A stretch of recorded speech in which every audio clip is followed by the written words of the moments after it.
What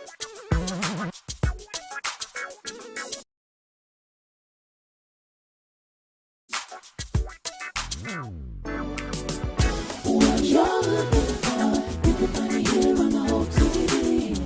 What you're looking for, what you're looking for, you can find it here on the Hope TV. What you're looking for, whoa, welcome to the Hope TV.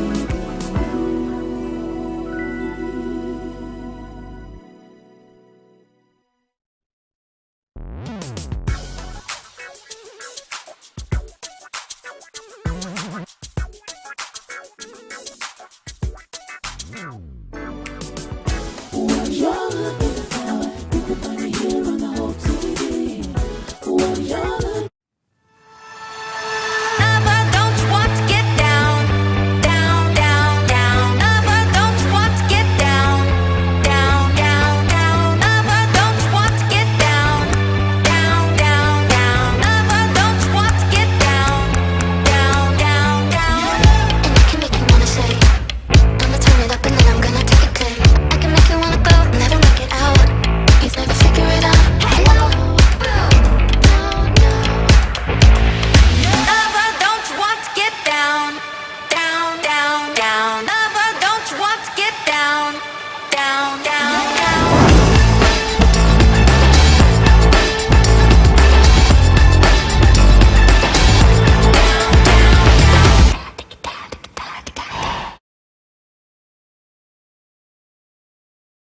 Set up free, y'all. Set up free, y'all. Set up free, y'all. Yes, I am. Set up free, y'all. Set up free, y'all. Set up free, y'all. Ooh. Yes, I am.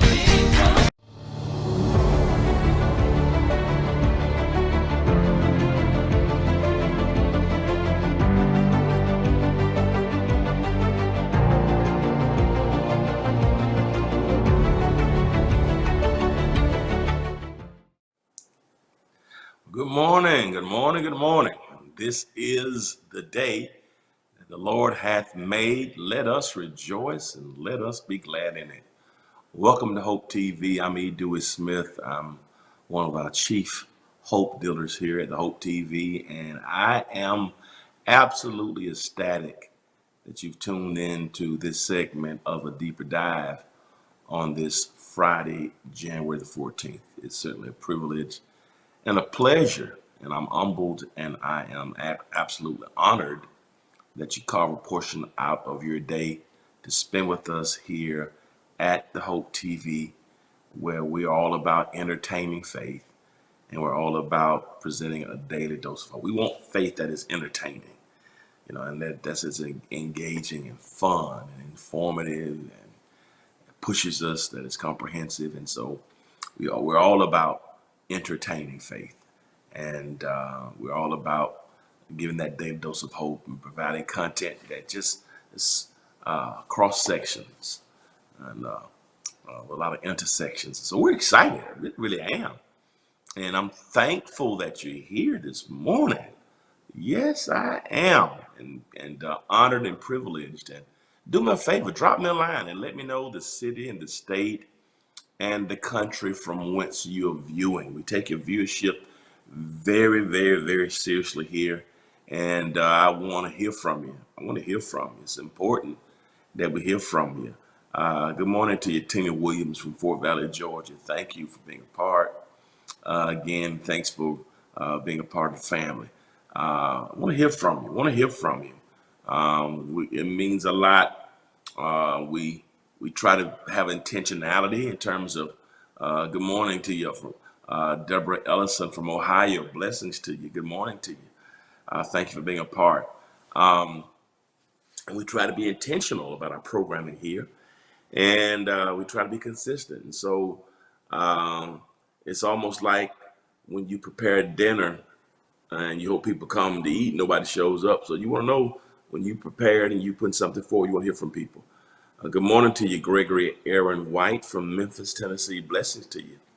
Glad to have you here with us. Thanks for carving out a portion of your day to spend with us. And so we got Georgia, we got Ohio, we got Tennessee.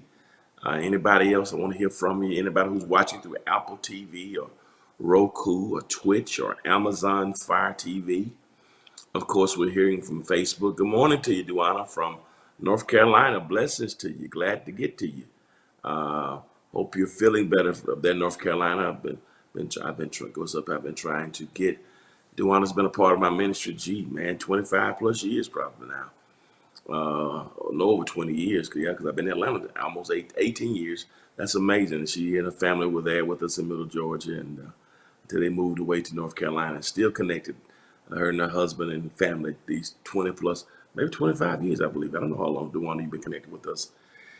When I pastored in Macon, blessings to you. I've been trying to get. Uh, Hopefully, I see the rest of the message. So we got North Carolina, we got Ohio on here, we got Memphis on here, we got Fort Valley, Georgia on here. Uh, Facebook got Geneva from Orlando, Florida. Oh man, the family's coming in this morning from everywhere. And that's wonderful, wonderful. Makes me feel good.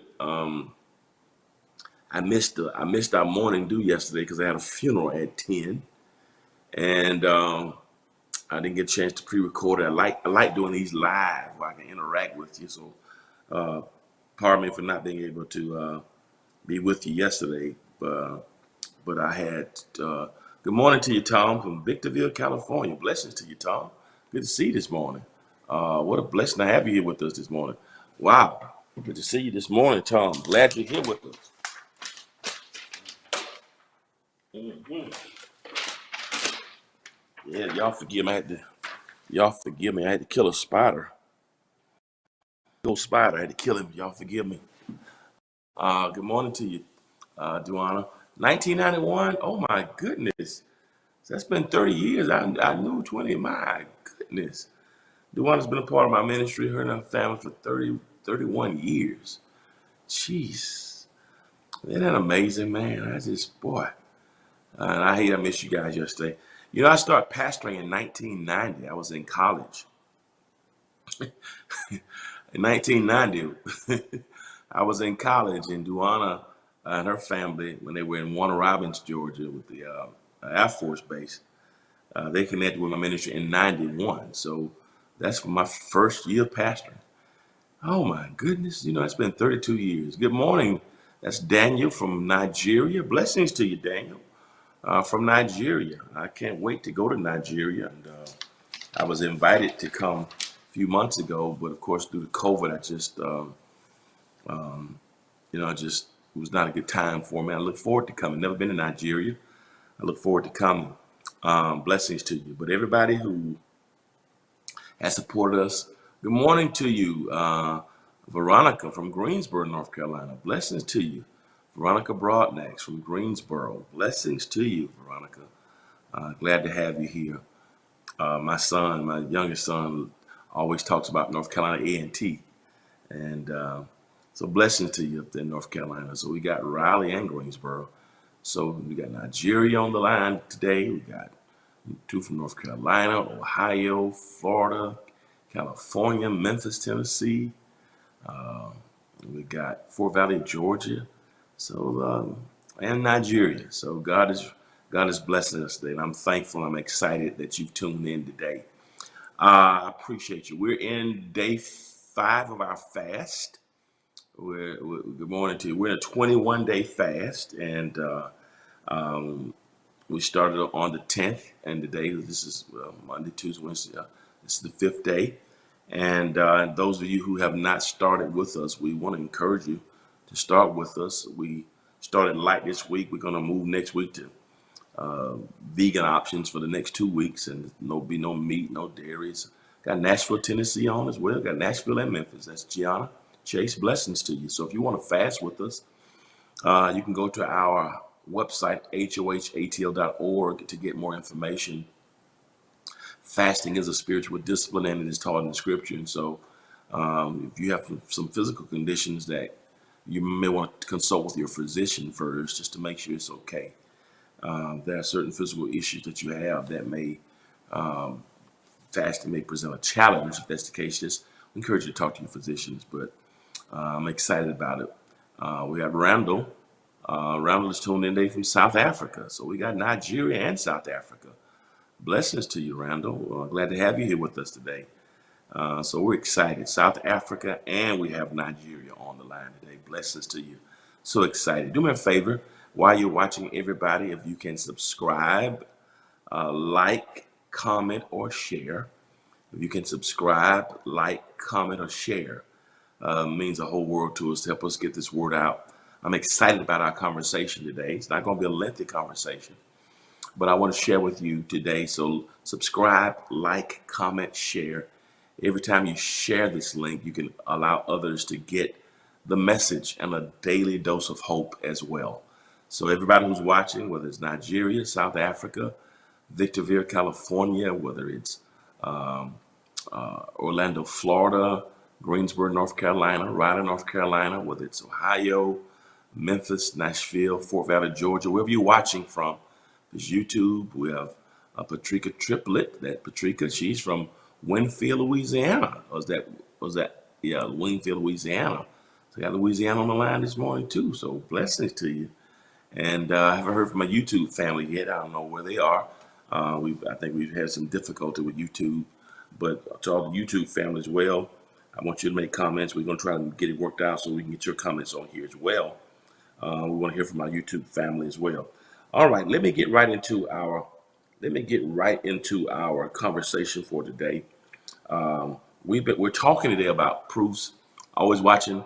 Thank you, Rhonda from Nigeria. Always watching videos of you. That's amazing. Look at God. Look how God does it. YouTube, we got Bryant Ward and Jamie Braithwaite on YouTube. Blessings to you. Blessings to you. So excited. Now, let me get right into our deeper dive. Today, we're talking about proofs for the existence of God. For the past really 3-4 years, it's like one of the things that I've just been led to is just to focus on God.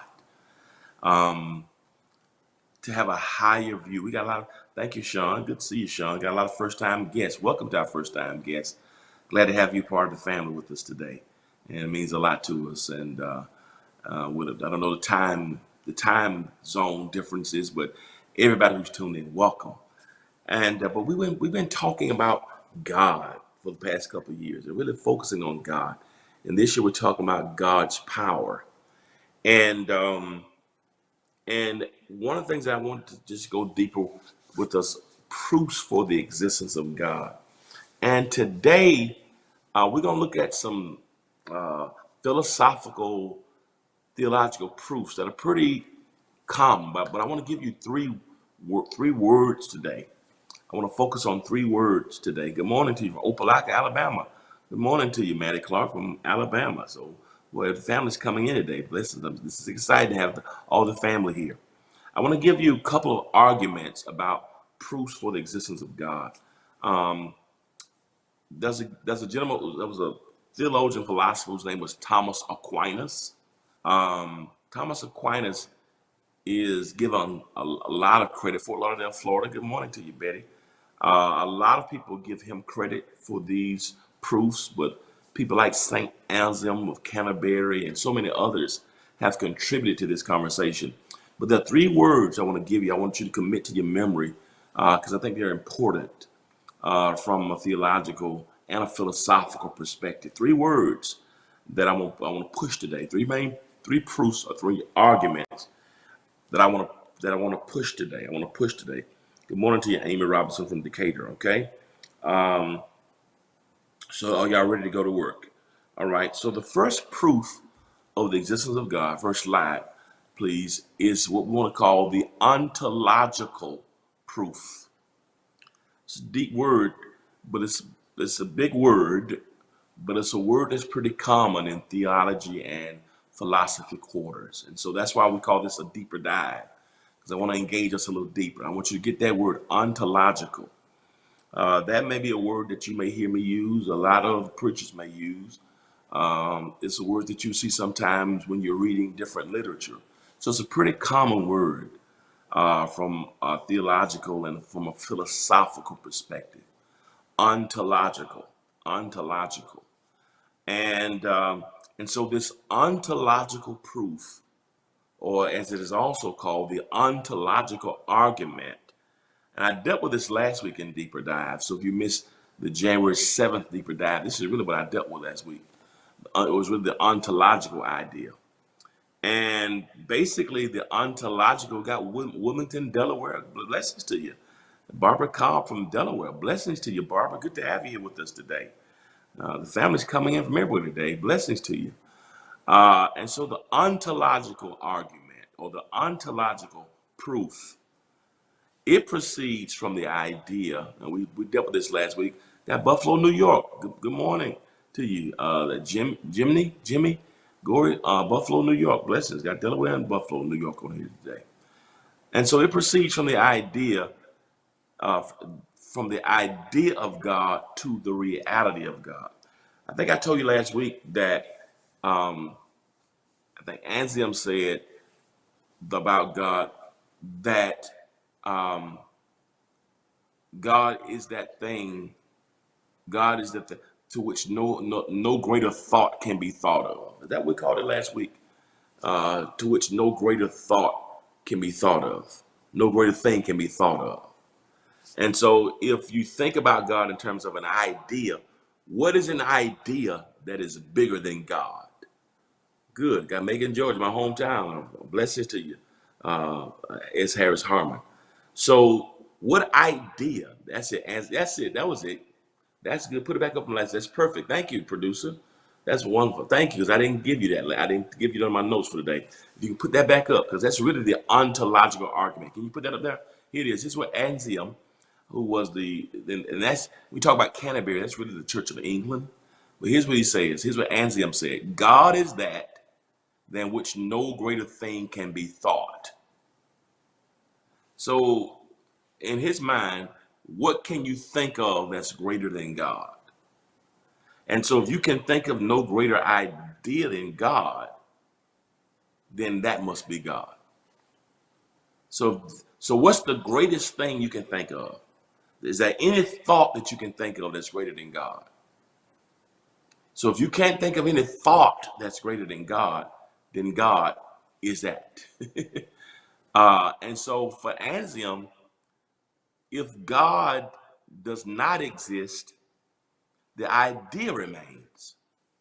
So just the idea of God remains. It's amazing that I talked about this last week, that even for the atheists, atheism means to be against God. But even in the name atheism, the word theism comes theist, meaning God. So even the atheist has the idea of God. Even if they don't believe in God, that the atheist can think of nothing that is greater than God. Creation, evolution. And so the idea of God, if that's nothing greater than the idea of God, then or what can you think of that's greater than God? Whatever you can think of that's greater than God, that's God. God is that in which no greater thing can be thought. Now, we talked last week, however, about but the reality of God is greater than the idea of God. So this idea, this concept of God, this is called the ontological argument. Yeah, that's good. So the reality of God is greater than God. We talked about this last week. So if God is that in which no great thing can be thought, the idea of God must lead to accepting the reality of God. And so, but we don't just believe in the idea of God. We believe in the reality of God.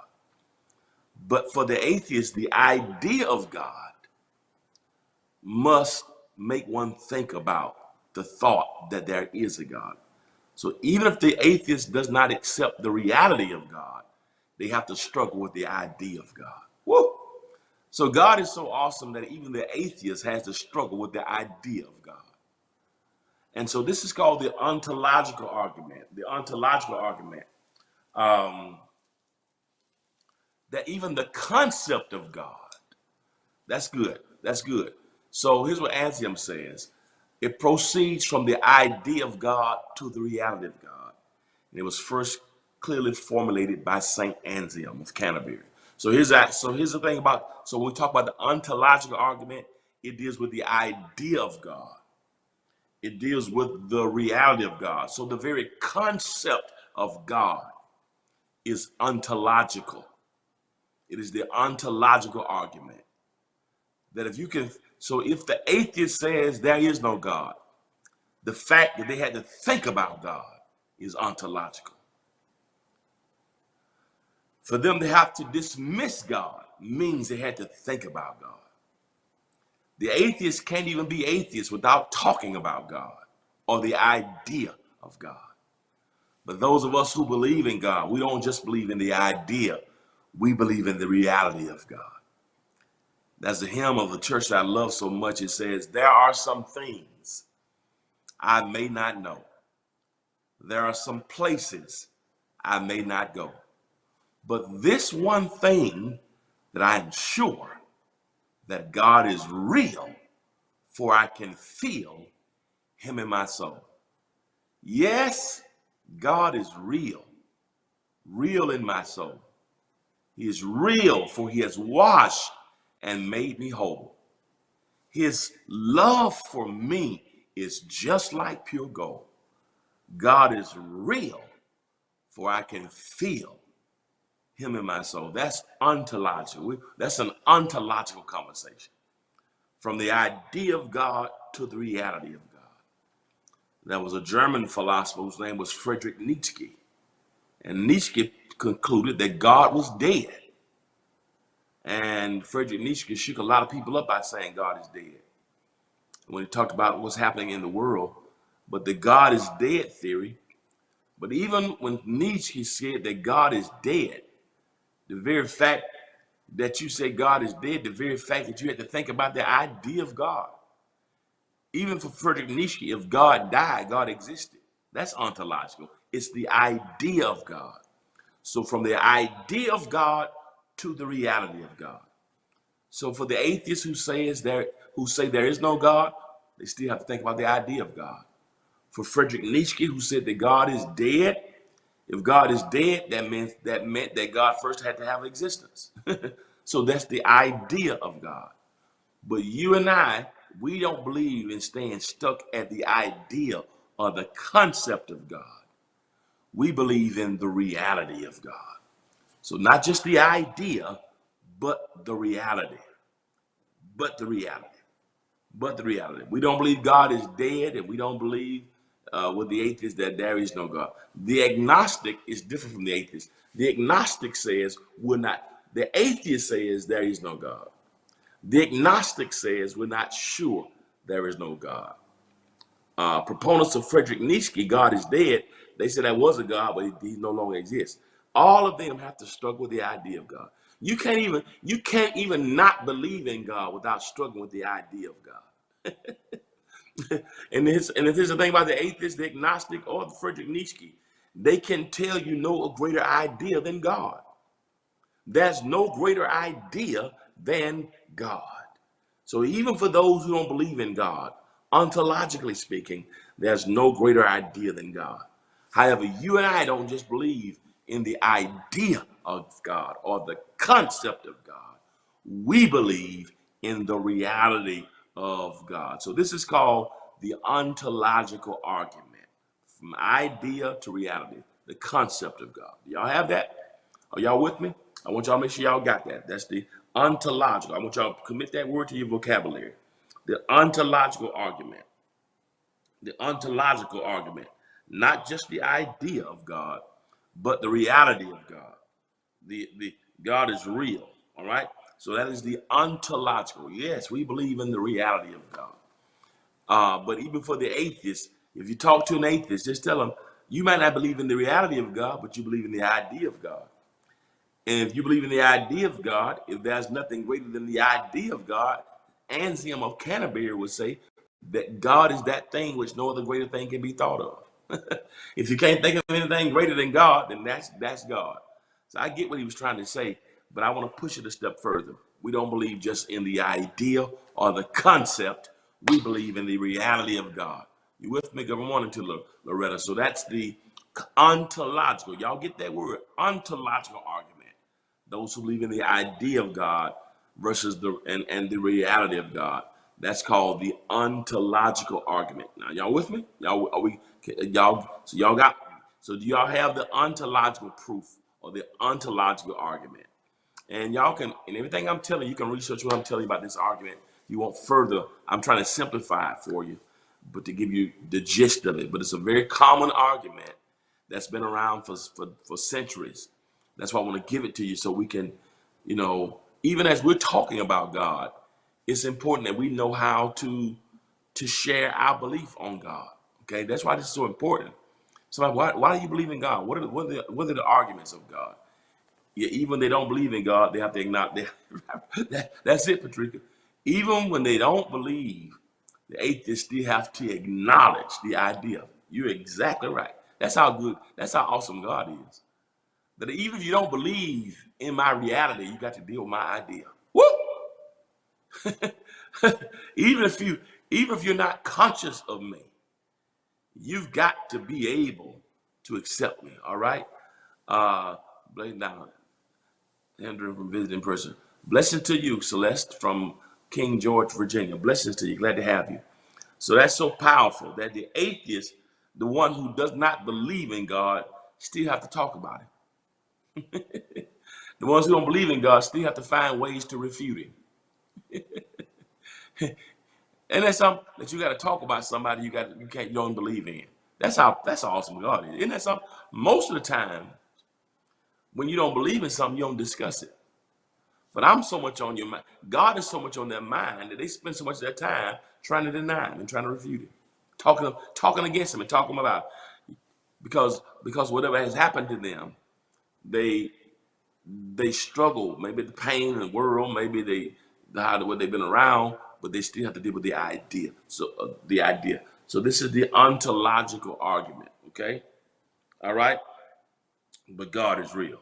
Now I'm gonna go to the next argument. So y'all got ontological. I got two more arguments, and I'm gonna let you go. Okay. Now this one is called the teleological argument or the teleological proof. So we dealt with the ontological. Okay.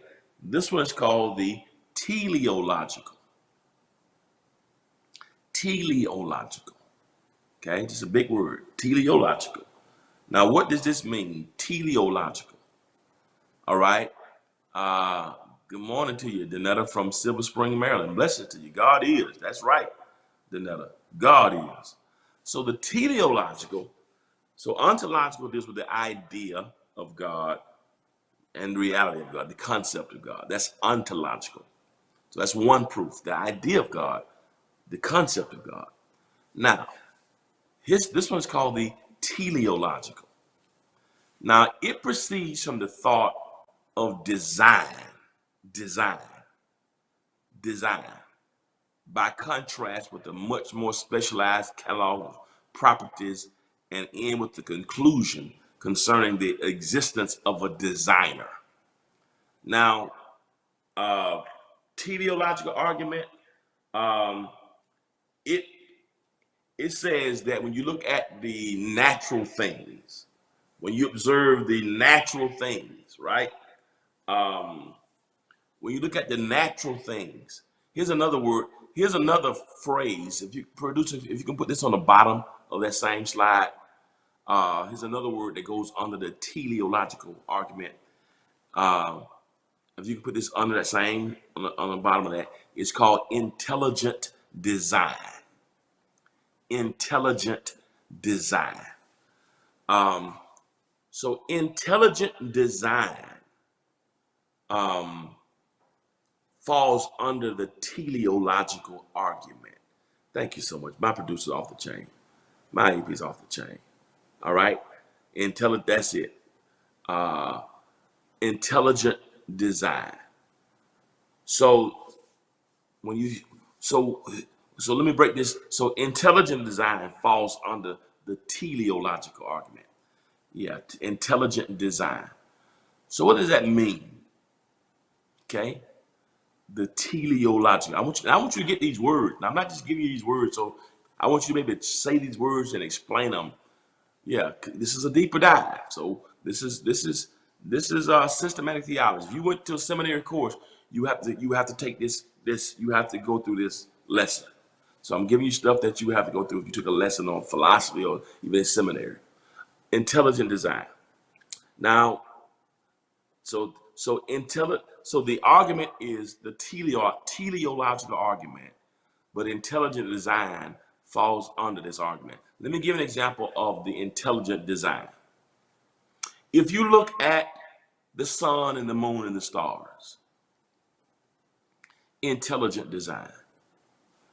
If you look at the oceans and the seas and 80% of the earth's surface is water, you know, how how how the oceans recede. Um, I preached a sermon last year about the theology of the oceans, which was one of my favorite sermons of 2021, right? And how the Pacific and Atlantic Oceans meet and the color is different, right?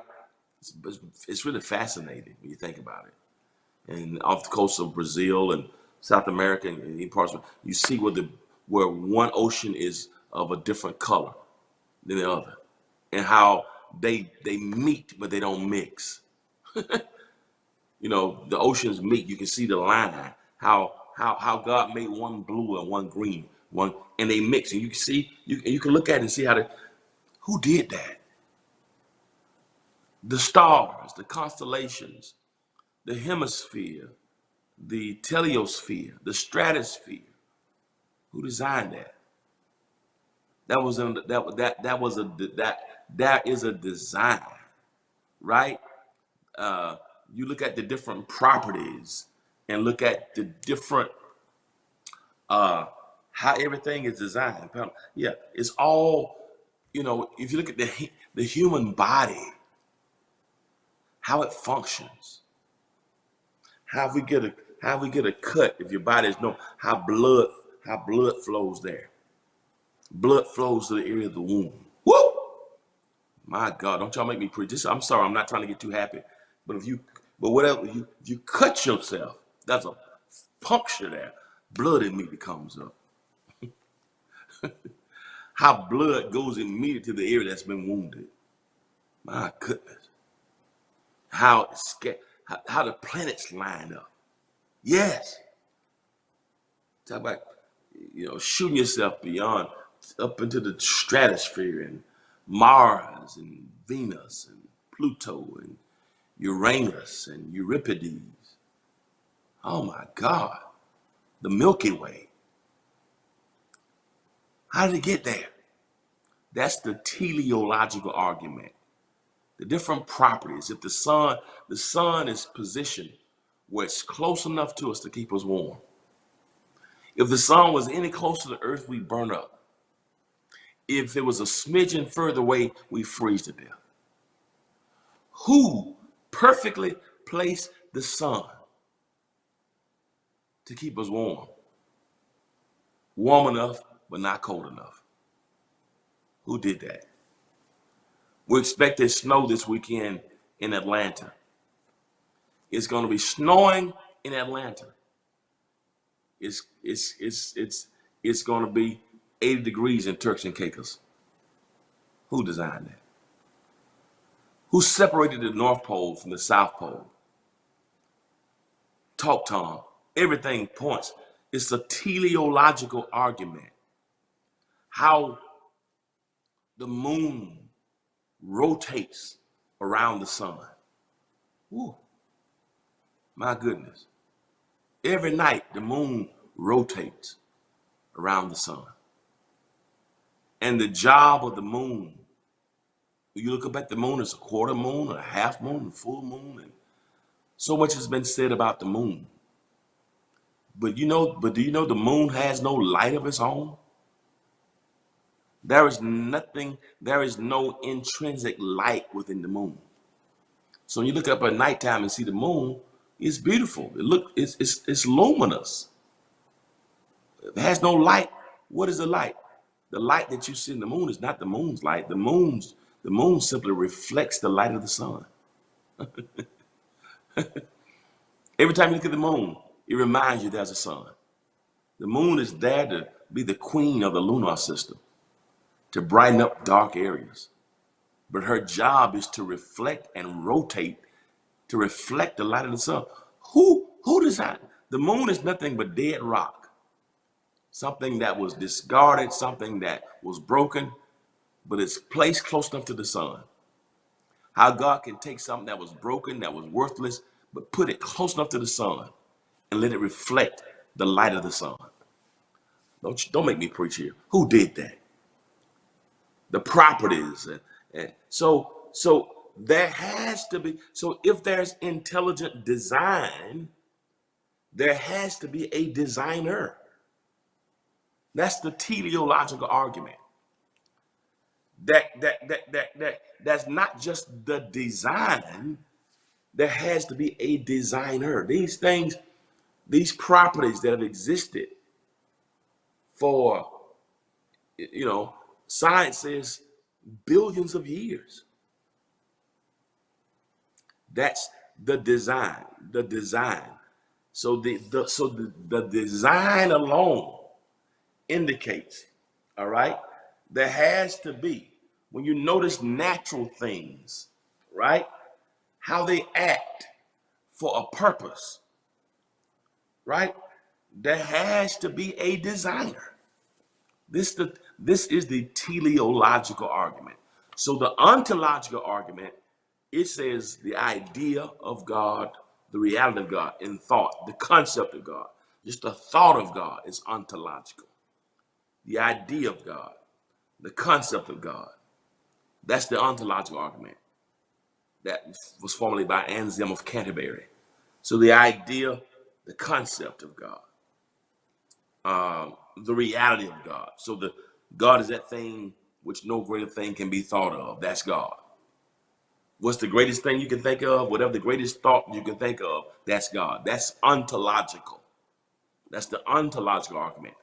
The teleological argument is the one of design, of design. There has to be something. There has to be a designer. Something had to bring these things to pass. What was behind all of it? What brought it to be? What was the thing that made it appear? All right. What is it? What is it? And so that's the ontological, okay? The ontological argument. All right. So it's the natural cause. All right. All right. Now I'm gonna give you one more. It's exciting. So we dealt with the ontological. We dealt with the teleological. I see y'all on YouTube. I hear you, James. Now let's deal with the cosmological argument. I hear James. Yeah, James said, I believe in God because God is real. God is real if I can feel it in my soul. James is from Harlem, New York. Brian Ward is trying to be funny. He said I was 1 year old and I was a year old in 1990. I appreciate you. I appreciate you, Brian, for making me feel old. I appreciate you. Thank you. Thank you very much. Yeah, when I started pastoring, he was a year old and he just wanted to remind me. You know what I mean? I don't know what you call that argument. I don't know what you call that argument, Brian Ward on YouTube, but you're being disrespectful by it, but that's okay. That's the disrespectful argument. That's what that is. The ontological argument is from Anselm of Canterbury. The disrespectful argument this morning is from Brian Ward of Decatur, Georgia. That's what, yeah, the nerve of you to tell me you were a year old when I started pastoring. I appreciate you. I didn't need to remind you. When I got out of bed this morning, my knee was But thank you for the reminder anyway. I appreciate you, James. Thank you. When I got on the treadmill, I didn't need the reminder that I'm not a young spring chicken anymore. Thank you for the disrespect. Would y'all thank Bryant Ward on YouTube for the disrespectful argument? I'm talking about the ontological and the teleological, but he wants to talk about the disrespectful. Blessings to you, Bryant Ward. But keep on living. Keep on living. Keep on living. You're gonna need some lactose free. You're gonna need some. You're gonna need a pill to take when you drink some milk. Keep on living. Keep on living. Keep on talking about us old folks with your disrespectful argument. Keep on talking about it. I used to laugh at old folks too, Brian Ward. But your day's coming. Keep on living. A few more rising sets of the sun. Your knees gonna start to agree. Your body gonna tell you, yeah. Your knees gonna tell you when it's gonna rain. You don't need the weather report. But let me get back to my argument since Brian Ward has veered us off into the disrespectful argument. All right, so the ontological argument is the idea of God. The ontological argument is the idea of God and the concept of God and the reality of God. Okay, that's the ontological argument. Now, the teleological argument is the idea of, as I said to you earlier, the design, the natural sciences. Now, the cosmological argument, the cosmological argument is kind of similar, but it's a little different than the teleological argument. Y'all want to roll me? Let's deal with the cosmological argument. Now, I want you to remember this word, cosmos. We said that word cosmos. Some of you have heard the word cosmopolitan. They have a magazine called Cosmopolitan. There's a magazine. I don't know if they still make that magazine, Cosmopolitan. When people go out to dinner or to banquets, you got formal, you got semi-formal, you got business casual, you got chic. You even got you keep on living, right? You even have a style of dress now called cosmopolitan. So I don't know if so these are a few words that are out there. But the word cosmology or cosmological, the prefix on the word is cosmos, a cosmos, cosmos. It's really a Greek word, and it means world. It means space. It means a space. Cosmos. It's a Greek word. So the space, the sphere. All right, cosmos. So cosmopolitan, cosmos, the atmosphere. So this whole cosmological proof, it proceeds from consideration of the existence and order of the universe. Sometimes the cosmological argument is like it's attached to a first mover, like the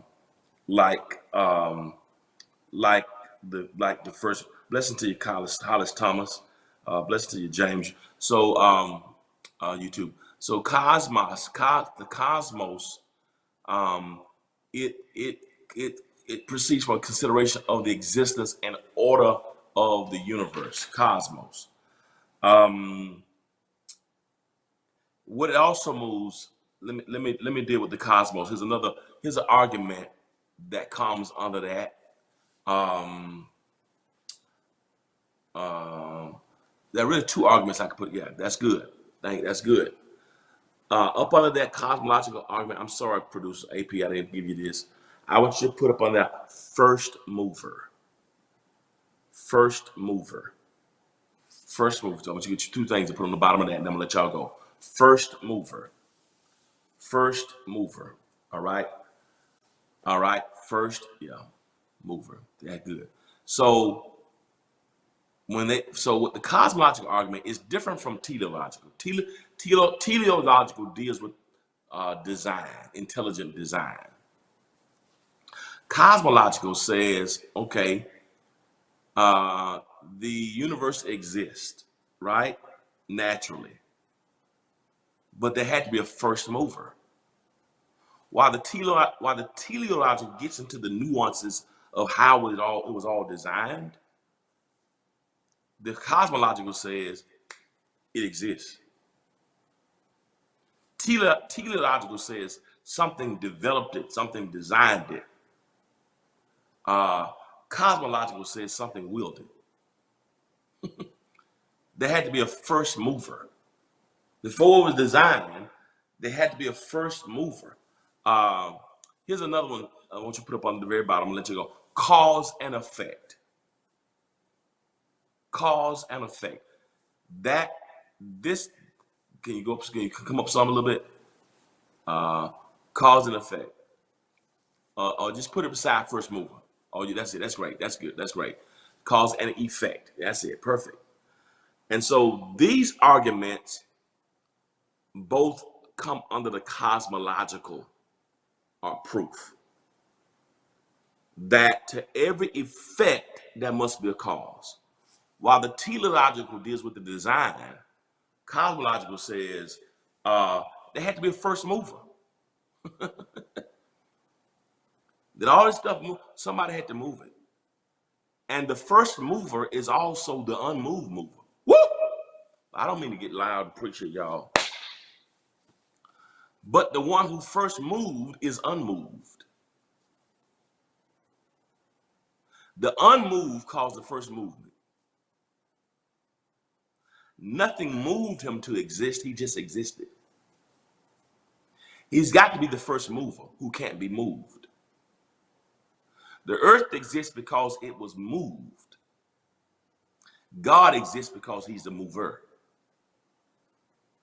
If God was moved to exist, then whatever moved God to exist would be God.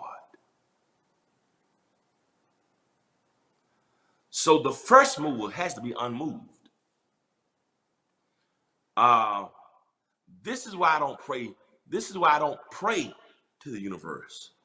I know that's very popular now. We hear people.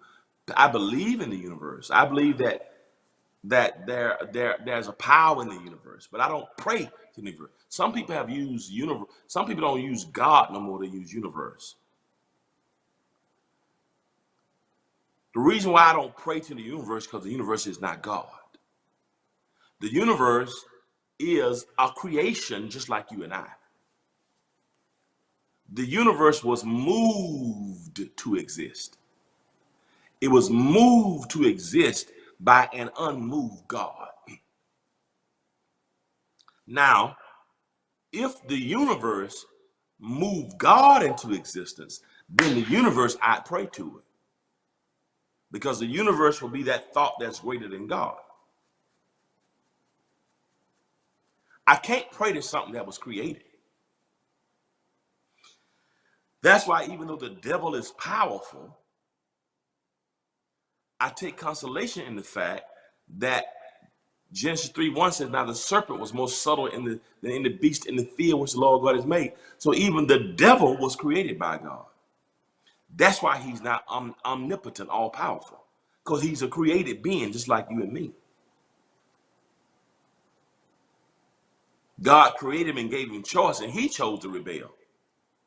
But the devil will never be more powerful than God because the devil was created by God. Whatever caused the first movement is God. That's why God has to be the unmoved mover. This is the cosmological. This is all cosmological. Woo! Nothing forced him to exist. Nothing happened and his existence came. Woo! Some people say his existence came out of nothing. No. I've heard people say his existence came out of nowhere. No. No. Nowhere didn't birth his existence. Because if nowhere birthed God's existence, then nowhere would be God. God didn't come out of nothing. Because if God came from nothing, then nothing would be God. If God came out of nothing, my prayer would be, nothing I stretch my hand to thee. Lord, nothing, we give you praise, nothing. If nothing is the thing that birthed God.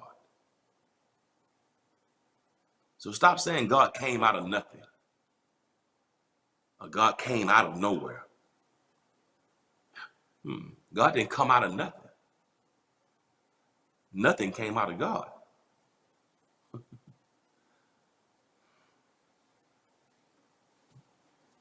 Are y'all listening to me here? A lot of metaphysics teach, yes. Um, God came out of nowhere. No, God didn't come out of nowhere. God existed before there was nowhere.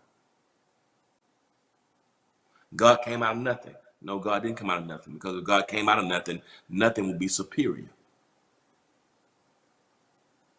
God didn't come out of nothing. God just exists. Are y'all okay? So this is the cosmological. So there's a cause and effect. To every cause, there's an effect. I believe in the universe. I respect the universe, right? But that's it. But there's a first cause, right? Now, I'm gonna give y'all something right quick. So God didn't come out of nothing. God didn't come out of nowhere. God existed before there was nothing. The mover of the cosmos has to be unmoved. He is the first mover. God is the first mover. Woo! Nothing moved God to make God exist. God exists before there was nothing or nowhere. Everything ex nihilo, everything that exists came out of God. That's why I can respect the universe. And I believe you can put things into the universe, they come back. There are laws that govern the universe. We should treat the universe. There are principles that govern the universe. But the universe is not the ultimate. God, there's a God of the universe. Now, let me share something with you right quick. And I'm gonna close with this. The cosmological argument, the first mover. Nothing didn't produce God. God didn't come out of nowhere. God didn't come out of nothing. God is the first mover. This is the cosmological argument, right? The existence and the order. Yeah, see that proceeds from a consideration of the existence and order of the universe. Teleological deals with the design, intelligent design. Cosmological deals more with order. That's a good way to put it, to distinguish. Both of them are natural, but while the teleological is more with the design and noticing the designs of nature and the earth and the universe. Teleological is more design. Cosmological is more the order, the existence and order. How are things ordered? All right. Now, God is the first. That's it. Now, I want you right quick to do me a favor. I'm gonna give you this thing, and I'm gonna push you a little bit with scripture. Um, but I want you to get it. It's really Genesis 1:1. It's really Genesis 1:1. I want to drop this on you right quick because it really, for me, when I look at this, it really helps me to convey this point. I'm gonna push you just a little bit on this, but it's Genesis 1:1. Producer, if you can find that, we're talking about the order of the universe, the order of existence. The cosmological argument, if you consider existence and consider order, I'm gonna share with you something in Genesis 1:1 that many of us probably haven't paid a lot of attention to. Which y'all know I'm very anal with stuff like this, and I'm very, what's the word? You know, I'm very tactical, and technical and analytical. And I want to break this down for you right quick before I go, because it goes under the cosmological argument and the order of existence. Now, here is a problem, and with you helping, bless you, Clarence Ross, blessings to you. Blessings to you. Teresa Reese, blessings to you on YouTube. Janice Wilson, blessings to you as well. Bryant Ward, you still on here? Yeah, I'm gonna be analytical. That's the unmovable is the first mover. That's the unmovable. That's it. Love it, Tasha. Now let me tell you. Let me tell you why we have to be careful with a scripture. Now don't y'all back up off. But this is one you got to be careful with philosophically, and also theologically and etymologically. Etymologically is the wording. Philosophically is the thought. Theologically is the concept. So this scripture has implications that are theological, that are philosophical, and etymological. But I want to look at this because it's very, very important that I think it'll help convey the point I want to make. We have, many of us who've been in church, we've read this, we've heard this. It's the first scripture in the Bible. But sometimes I think we unintentionally miss it because we don't dissect it properly. We don't exegete it properly in Hebrew.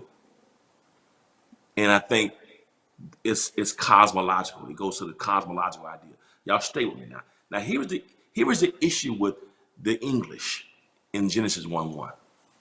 Remember, it's written in Hebrew originally, but we understand it from an English perspective. When it was translated from Hebrew and Greek to English, here's how they came up with it. In the beginning, God created the heaven and the earth. Okay? In the beginning, God created the heaven and the earth. In the beginning, God created the heaven and the earth. In the beginning, God created the heaven and earth. Okay? Many of us have heard that. We've read that. We read the Bible. But I'm challenged by that. I want to challenge you by that. The issue that I have with that English translation, theologically, philosophically, and etymologically, is that the first thing we see in the Bible, in the English version, is not God. The first thing we see in the Bible is a reference to time.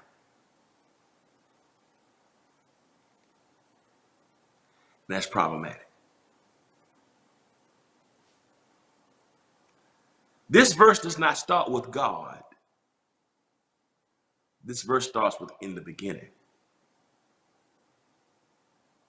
Let me tell you why it's very nuanced here. Because the first thing that we should start with theologically is not time. The first thing we should start with is God. See, if you put time in front of God, if your foundation is time,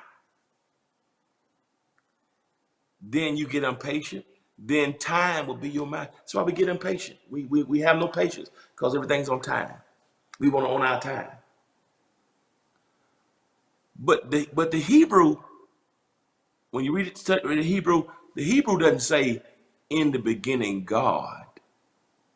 When you read this in the Hebrew says God in the beginning. I like the Hebrew iteration because I don't put time in front of God. I can't start with time because the beginning is created by God. The beginning didn't birth God. God birthed the beginning. So why would I put the beginning in front of God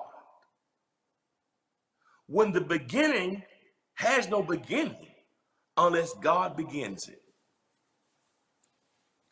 That's why Jesus says, I am the first. I am the last. I am the beginning. I'm the end. That's Revelation 1:8. That's Revelation 20:22. So it ain't in the beginning God. It's God in the beginning.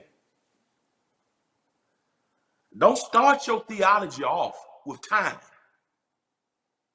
because God stood before time to create it. God stepped into time to redeem it. And then God stepped back outside of time to watch over it. Why would I start with time when he's eternal? Eternity precedes before time. In the beginning is a reference to time. Eternity has no beginning. It's just eternal now. So I know we read that verse in the English, in the beginning, God. But how you need to understand that theologically is God in the beginning.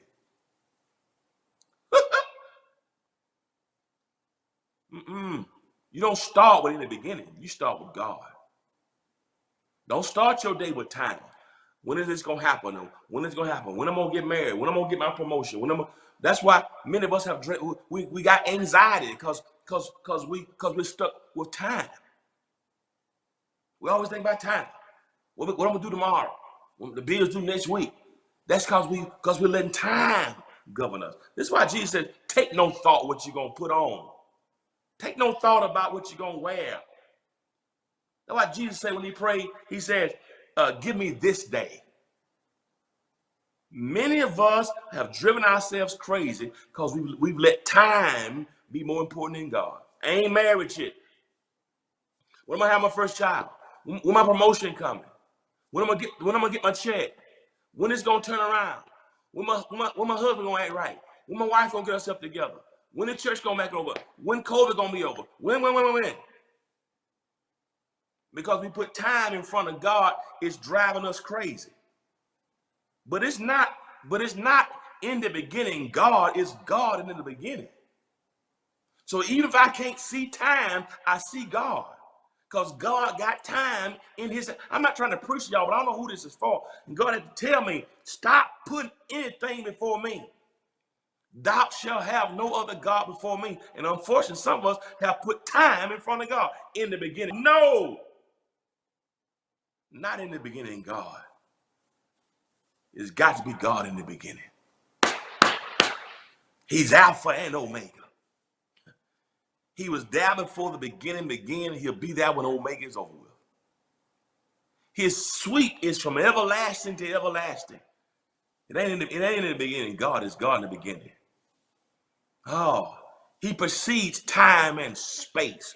Don't you say in the beginning God came out of nowhere? No, God didn't come out of nowhere. You're saying nowhere birthed God. What you're saying is nowhere is the beginning. Nowhere, no. God didn't come out of nowhere. Nowhere came out of God. How can God come out of nowhere? You made nowhere the foundation. You made nowhere. Nowhere is not the womb or incubator of the divine. Oh, I just said something. I said nowhere is not the womb or incubator of the divine. Nowhere doesn't birth God. God births nowhere. You know why? Because if God decided to go somewhere, he'd bump into himself when he got there. Because he precedes nowhere and somewhere. And so I got to let y'all go. I didn't mean to preach on this Friday morning. This is just what we teaching, but I feel the power of God. And I want to tell you today, no matter what you face in 2022, no matter what you face, I'm thankful for the new year. I'm thankful for the opportunity and the fresh start of a new year. But God don't need a new year to get you a blessing. Your blessings don't start with a new year. God is the source of your blessing. So don't look at 22 to be the thing that blesses you. Look at the God who gave you 22. Stop saying in the beginning, God, and say God in the beginning. Start with him. It's in him we live. It's in him we move. It's in him we have our very being. Are y'all listening to me here? So the Hebrew is not, so when you listen to Hebrew, it's not in the beginning God. is God in the beginning. And guess what? God in the beginning created heaven and earth. Not in the beginning God created heaven and earth, but God creates the beginning. And he creates heaven and earth. The beginning does not create God. God creates the beginning. Don't start with time. Start with the God who makes time. Not in the beginning, God. God in the beginning. And can I tell you something? Because the beginning is not the beginning, God is the beginning. God's going to be there with you in your beginning. God will be with you in the middle. And God will be with you in the end. So no matter what you're facing, if it's surgery, it's God in the beginning. It's God in the middle. It's God in the end. If you had a loved one that died, it's God in the beginning. God in the middle. That's the cosmological argument. He is the unmoved mover that moved all things. So not in the beginning, God. No. That's theologically wrong, philosophically off, and etymologically inaccurate. It is not in the beginning God created the heavens and the earth. It's God in the beginning created heaven and earth. I gave you the ontological argument, the teleological argument, and the cosmological argument. You got it. God is the joy and the strength of my life. He moves all pain, misery, and strife. He promised to keep me, never to leave me, never ever come short of his word. I've got to fast and pray, stay in the narrow way. Try to keep my life clean every day. I want to go with him when he comes back. I've come too far. I'll never turn back. God is. God is. God is. God is. God is my all. Y'all forgive me. I feel the power. I wish I had an organ in this house. I would back my own self up. What? God. I'll let y'all go. I've been here y'all way too long. It's not in the beginning, God. God in the beginning. That's the cosmological. It's the order of things. Make sure you get your cosmological argument right in your own life. The problem in our lives is we messed up the cosmological argument. The problem in our lives is the order. We got our order wrong. We got in the beginning God. Our order is wrong. Your husband come first. Your wife come first. Your kids come first. Your job come first. Your money come first. Your hair come first. Your car come first. Your house come first. You made your idols. And he said, thou shalt have no other God before me. Whatever you put before him, you made that God. Not in the beginning God, God in the beginning. Get your cosmological argument right. That's what he said to all of us. I gotta let y'all go. I love y'all. I'll be back tonight. We're going to laugh tonight. I preached today, so tonight we're going to laugh. I got Friday Night Live tonight at 11 p.m. Y'all want to laugh? Get your nap. Tune in tonight. I'm going to be funny. I got a funny show for y'all tonight. Bless you, Donetta. But y'all got that? Not in the beginning, God. God in the beginning. Put God in your beginning, put God in your middle, and put God in your end. And you watch God. That's why Solomon says, trust in the Lord with all your heart. Lean not to your own understanding. In all your ways, acknowledge him, and he will direct your paths. Got the ontological argument, the teleological argument, and the cosmological argument. That all give proof to the existence of God. I love you. As always, remember this. If you be good to God, God will be good to you. Peace. See you tonight at 11 p.m. Eastern Standard Time. Peace. Set I'm free, y'all. Set I'm free, y'all. Set I'm free, y'all. Yes, I am.